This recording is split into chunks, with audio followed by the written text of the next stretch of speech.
আসসালামু আলাইকুম, কেমন আছেন সবাই? আশা করি সবাই ভালো আছেন। সৌদি আরবে যারা ডোমেস্টিক ওয়ার্কার তাদের মধ্যে থেকে অনেকেই আমাকে দুই তিনটা প্রশ্ন করেন, যারা নতুন বিশেষ করে। তাদের মধ্যে থেকে অনেকেই আমাকে যে প্রশ্নগুলো করে থাকেন যে, ভাই আমি সৌদি আরবে এসেছি 1 বছর বা 6 মাস 9 মাস 2 মাস হয়েছে, এখন আমি কফিলের বা মালিকের অনুমতি ছাড়া আমি কাফালা হতে পারবো কিনা, কিংবা কফিলের অনুমতি ছাড়া আমি এই ইকামা বানাতে পারবো কিনা, এবং কফিলের অনুমতি ছাড়া আমি পেশা পরিবর্তন করতে পারবো কিনা। এই তিনটি প্রশ্ন ডোমেস্টিক ওয়ার্কারদের মধ্যে থেকে প্রচুর পরিমাণে আসে। তাদের জন্য এই ভিডিওর মাধ্যমে আমি উত্তরটা দেওয়ার চেষ্টা করব যে আপনি কফিলের অনুমতি ছাড়া কি কি করতে পারবেন বা কি কি করতে পারবেন না। আশা করি ভিডিওটা শেষ পর্যন্ত দেখবেন, চ্যানেলটি সাবস্ক্রাইব করে পাশে থাকা বেল আইকনটি অন করে দিয়ে ভিডিওটা শেয়ার করে দিবেন। তো আমি সর্বপ্রথম বলবো যে কফিলের অনুমতি ছাড়া আপনি কাফালা হতে পারবেন কিনা। উত্তরে বলবো না, আপনি কফিলের অনুমতি ছাড়া কাফালা হতে পারবেন না। কারণ আপনি কিন্তু অন্যান্য যারা কোম্পানির লোক বা মুআসাসার লোক তাদের মতো না। আপনি হলেন ডোমেস্টিক ওয়ার্কার। ডোমেস্টিক ওয়ার্কার বলতে আপনি পারিবারিক ওয়ার্কার, অর্থাৎ আপনি পারিবারিক মেম্বার। এখানে আপনি যেটাই করেন না কেন, আপনি দেশে যাবেন, খুরুজে যাবেন, কফিলের অনুমতি লাগবে। ইকামা বানাবেন, কফিলের অনুমতি লাগবে। ছুটি লাগাবেন, কফিলের অনুমতি লাগবে।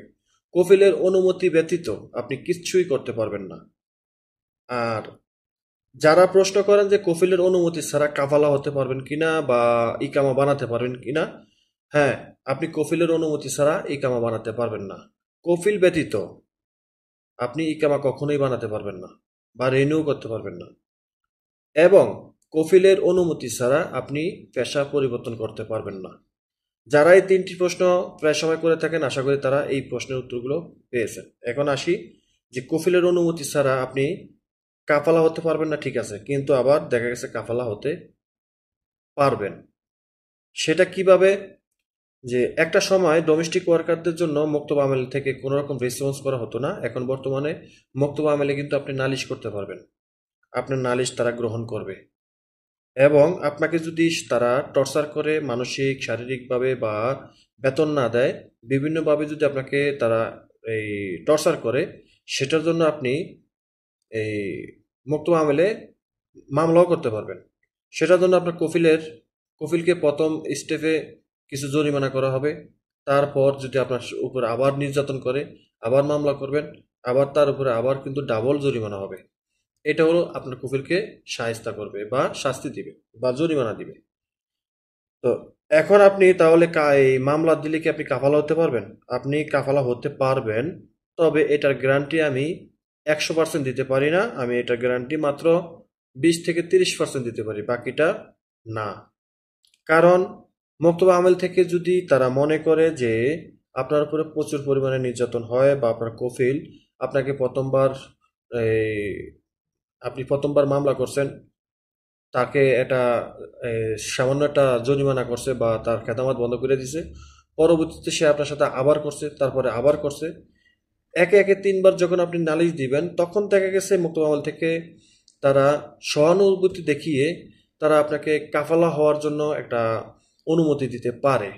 তবে সেটার গ্যারান্টি 20 থেকে 30% দিতে পারি। ঠিক আছে, তারপরেও কিন্তু এখানে সন্দেহ থাকে, ম্যাক্সিমাম টাইমে দেয় না। কিন্তু তারা আপনাকে সহযোগিতা করবে এটাই যে তারা আপনার কফিলকে শায়েস্তা করবে বা শাস্তিমূলক তার খেদামাত বন্ধ করে দিবে। সে সৌদি আরবের লোক নিয়ে আসতে পারবে না বা ভিসা বের করতে পারবে না, তার 2000 4000 6000 রিয়াল জরিমানাও করতে পারে। এরকম একটা শাস্তি প্রদান করতে পারে। বাস্তবায়ন হবে কি হবে না সেটা পরের বিষয়। কিন্তু আপনি কাফালা হতে পারবেন, এটার গ্যারান্টি আমি মানে 100% দিতে পারবো না। ঠিক আছে? আর কফিলের অনুমতি ছাড়া তো কাফালা এই হতে পারবেনই না, বা কফিলের অনুমতি ছাড়া ইকামা বানাতেও পারবেন না, এই মায়নাও চেঞ্জ করতে পারবেন না। তবে মায়না চেঞ্জ করতে গেলে আপনি কফিলে যদি আপনাকে অনুমতি দেয় যে মায়না চেঞ্জ করতে, আর সেটা কোন ক্ষেত্রে হয়, সেটা হলো যে আপনাকে কাফালা দিয়ে দিবে বা আপনি কাফালা হয়ে যাবেন। ঠিক আছে, এখন কাফালা হতে গেলে আপনি একটা কোম্পানিতে কাফালা হবেন, কিন্তু সেখানে আপনার এই মাইনায় বা এই পেশায় আপনাকে তারা নিবে না।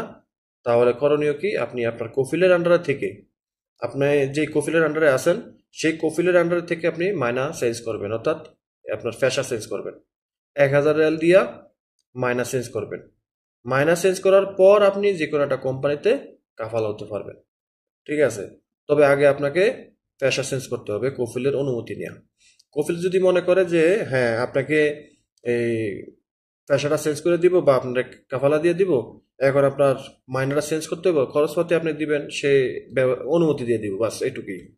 আশা করি যারা আমাকে এই প্রশ্নগুলো করেছেন তারা বুঝতে পেরেছেন। ভিডিওটা যদি ভালো লাগে অবশ্যই লাইক কমেন্ট শেয়ার করবেন, চ্যানেলটি সাবস্ক্রাইব করে পাশে থাকা বেল আইকনটা অন করে দিবেন।